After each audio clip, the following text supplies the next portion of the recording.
ಆ ಅವಶ್ಯಕತೆ ಯಾರಂದ್ರೆ ಯೇಸು ಕ್ರಿಸ್ತ. ಅಲ್ಲೆಲ್ಲೂಯ.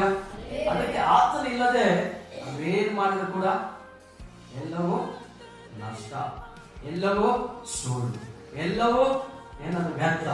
ಆದರೆ ದೇವರ ವಾಕ್ಯದಲ್ಲಿ ನಾವು ನೋಡುತ್ತೇವೆ, ಈ ಯೇಸಪ್ಪನ ಜೀವಿತದಲ್ಲಿ ಅವನಿಗಿದ್ದಂತ ಗುಣಗಳು ನಮ್ಮ ಜೀವಿತದಲ್ಲಿ ಇದೆ. ಅವನೆಲ್ಲರಿಗೂ ಪ್ರಾಮುಖ್ಯವಾಗಿ ದೇವರಿಗೆ ವಿಧೇಯನಾಗುವ, ದೇವರಿಗೆ ಭಯಪಡುವ, ದೇವರ ಮಾತನ್ನ ಕೇಳುವವ. ಇವತ್ತು ನಾವು ಕೂಡ ಏನ್ ಮಾಡ್ಬೇಕಂತೆ, ನಾವು ದೇವರಿಗೆ ಏನ್ ಮಾಡ್ಬೇಕು, ವಿಧೇಯರಾಗಬೇಕು, ದೇವರಿಗೆ ಭಯಪಡಬೇಕು, ದೇವರ ಮಾತನ್ನು ಕೇಳಬೇಕು. ಈ ಎಲ್ಲಾ ಕಾರ್ಯಗಳನ್ನು ಮಾಡುವಾಗ ಏನುತ್ತೆ, ಯೇಸಪ್ಪನ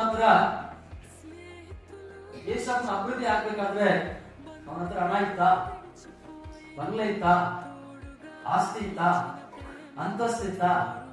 ಇಲ್ಲ. ಅವನ ಹತ್ರ ಯಾವುದು ಇಲ್ಲ.